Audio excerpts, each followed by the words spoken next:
Ever find yourself wondering, how to sound a bit more natural when you're speaking English? Uh-huh. Maybe asking, how can I speak English like a native speaker? It's such a common question, isn't it? Something so many learners think about. Absolutely. Mm. And that's exactly what we're diving into today, really getting into the nuts and bolts of it. Yeah, this deep dive is all focused on how you can improve your English accent. Think of it as building up your toolkit. A toolkit for what, exactly? For more clarity, definitely, and Yeah. also for feeling more confident when you speak. Okay, good point. And let's be really clear from the start here. Mm-hmm. Our goal isn't to suggest you should, completely erase your own accent. Mm-hmm. That's part of who you are. Not at all. Yeah. It's not about elimination. It's about being understood easily. Right, making sure your message lands clearly. So really prioritizing clarity over, I don't know, perfect imitation. Exactly. Clarity over perfection. And boosting that confidence over simply trying to imitate someone else. That's the key. Got it. And to explore this, we've been looking at some really great stuff from the English Speak podcast. We have, specifically, a chat between Alex and Sophia. They shared some very practical, actionable tips for improving your accent. So we've kind of distilled the best bits. Yep, pulled out the most effective techniques they discussed for you. Okay, great. So where do we start? Maybe with the why. Why does accent even matter? Well, that's where they started too, and they had a nuanced take. Oh, yeah. They pointed out that, look, your accent is part of you, but it does affect how easily people understand you. Sure, that makes sense. And while having a strong accent isn't inherently bad, big differences in pronunciation can sometimes create barriers, little hurdles. Yeah, those moments where you maybe have to repeat yourself or you see that slight confusion, it can be frustrating. Exactly. But importantly, as both Alex and Sophia agreed, the aim isn't to completely lose your linguistic identity. That's reassuring. So what is the focus then? The real focus is on developing speech that's clear, unambiguous, easy for listeners to follow. Finding that sweet spot, maybe, where you sound like yourself, but communication is smooth. Precisely. Keeping your authentic voice while just minimizing those potential misunderstandings. Okay, so clarity, confidence, not erasure. Got it. Let's get into those top tips they shared then. What was number one? Number one is all about your ears. Listen like crazy. Immersion. Ah, the immersion technique. So just surrounding yourself with English. Every single day if you can. Podcasts, audiobooks, music, videos. Just letting the sounds of English wash over you constantly. Sophia really emphasized that. But it's more than just background noise, right? Yeah. Alex mentioned something about active listening. Yes, crucially important. It's not passive. It's consciously tuning in. To what specifically? To the details, the intonation, the melody of the speech, the rhythm, where the stress falls on words, how exactly vowels and consonants are pronounced. Okay, really dissecting it almost. And Sophia had a great technique linked to this. Shadowing. Shadowing. What's that involve? It's where you listen to a short bit of audio, maybe just a sentence, and then you immediately repeat it, trying your best to copy everything, the tone, the rhythm, the pauses. Like being an echo.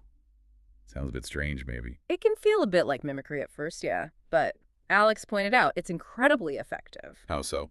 Well, you're training your ear to catch those subtleties, and you're simultaneously training your mouth muscles to actually produce those sounds. It's learning on two fronts. Ah, okay.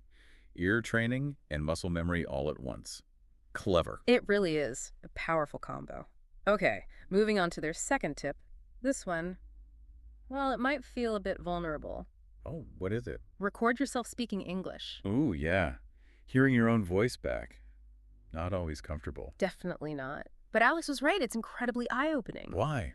What does it reveal? You suddenly notice patterns, maybe pronunciation quirks that you're completely unaware of when you're just talking normally. Like holding up a mirror to your voice, you said earlier. Exactly that. And Sophia suggested comparing your recording to a native speaker saying the same phrase. Ah, for a direct comparison. What should you listen for? Things like syllable stress. Are you emphasizing the right parts of words? Are your vowels clear? Your consonants distinct? So it's all about building that self-awareness. Alex's point, right? Absolutely. Because once you know what you're doing, you can actually start making conscious changes. You can't fix what you don't know is broken, so to speak. Makes sense. Okay, what was tip number 3? This gets down to the real basics. Focus on individual sounds. Ah, the building blocks. This is where it gets tricky for many learners, isn't it? No kidding. Sophia pointed out that English has sounds that just Well, they don't exist in lots of other languages. Right. So it's not just learning words, it's learning new mouth movements, new muscle actions. It's physical, and they use the classic example, the "the" sound. Oh, the dreaded the. And words like think or this. Exactly, and it's so common for learners to substitute it, maybe with an "es" sound, saying "sink" instead of "think." Or a did sound, like dis instead of this, Mhm. which can really change the meaning. Completely. So their advice was super practical. Alex suggested slowing right down for these difficult sounds. Take your time. Yeah, and maybe even use a mirror. Watch your mouth, see what your tongue is doing, compare it to videos. And Sophia added using online dictionaries with audio pronunciations. Yes, a great resource. Many now have both British and American pronunciations, which is helpful depending on your focus. Good tip. All right, number 4. Sophia apparently called this one a game changer. She did, and it's work on your intonation and stress. Okay, so the music of English we touched on earlier. Precisely. It's amazing how much intonation, the rise and fall and stress, which words you hit harder, affect how natural you sound. Alex explained English is stress-timed. What does that mean again? It means the rhythm comes from the stressed syllables. They get more time, more emphasis, and the unstressed ones often get squashed in between. It creates that characteristic English rhythm. Okay, and Sophia's example sentence was really clear on this. The "I didn't say he stole the money" one? Yeah, how changing the stressed word completely changes the meaning. I didn't say it. I didn't say it. I didn't say he did. Exactly. It shows it's not just what you say, but how you say it. And Alex added that intonation carries so much emotion and attitude, too. Right. Flat intonation can sound, well, robotic, Hmm. even if the pronunciation is okay. Or just unnatural. The melody brings it alive. Okay, tip 5 is about making a choice. Yes. Choose one accent and stick with it, at least initially. Makes sense. Alex's advice, right? Given all the varieties, British, American, Australian. Canadian, South African, Irish. Yeah. Yeah, the list goes on. Trying to learn them all at once is just confusing. And Sophia said mixing them up can confuse listeners too. It can. They might struggle to tune into a consistent pattern. So pick one, maybe based on who you talk to most or the media you watch. Exactly. Find one that makes sense for your goals or preferences. And like Alex said, you can always explore others later, once you feel solid with one. Solid advice. Okay, tip 6 sounds a bit more lighthearted. Tongue twisters. Like, she sells seashells. That's the exact one they used. She sells seashells by the seashore. They're fun, but do they actually help? Surprisingly, yes. Both Alex and Sophia said they're great for improving pronunciation, clarity, articulation, even speed. Getting your mouth muscles working. Precisely. Sophia even mentioned native speakers sometimes use them as warm-ups. Really? Okay, maybe they're not just for kids then. What's tip 7? This one might feel a bit counterintuitive. Slow Down. down. But don't people think speaking fast means you're fluent? That's a common misconception Sophia wanted to bust. Faster isn't always better. Why not? Well, Alex explained that slowing down gives you more time. Time to pronounce words correctly, time to think about grammar. Time to feel more in control, maybe? More confident? Exactly. And crucially, as Sophia pointed out, listeners usually understand clearer, slightly slower speech much better than rushed, mumbled speech. Good point. Clarity again. Okay, tip 8 brings in technology. Yep. Use speech apps and tools. There are apps for this now. Oh yeah, loads. Sophia mentioned things like ELSA Speak, Speechling.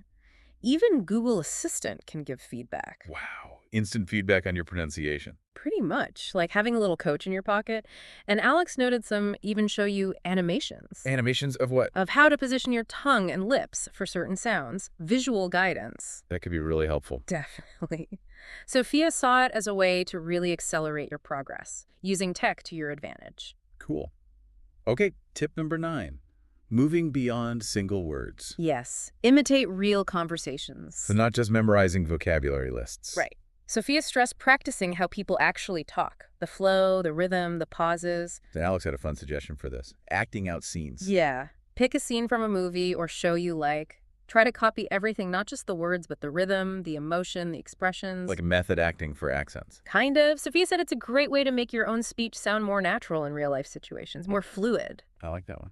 Ugh. Okay, finally, tip 10. This one sounds a bit academic. Learn phonetics. Yeah. The International Phonetic Alphabet, IPA, sounds intimidating. It can seem that way, but both Alex and Sophia argued it's super valuable. Why? Intonation. Well, the IPA is basically a set of symbols, one for every distinct sound in English.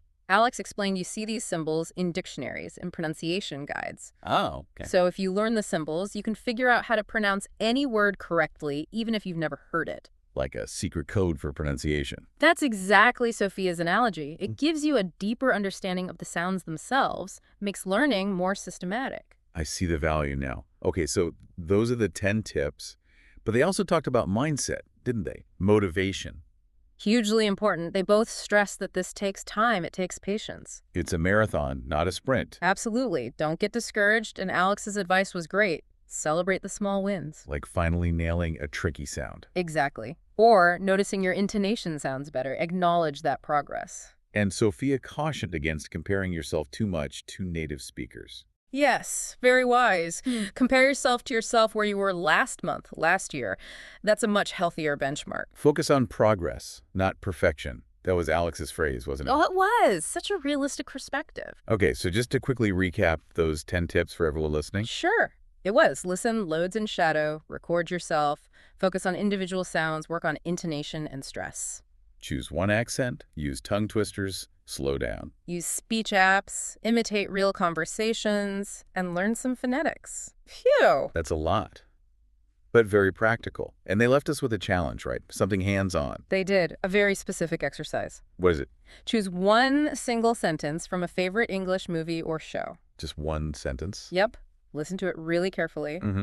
Then shadow it, repeat it right after 5 times. 5 times. Okay, then what? Record yourself saying that sentence, and then compare your recording to the original clip. The comparison again.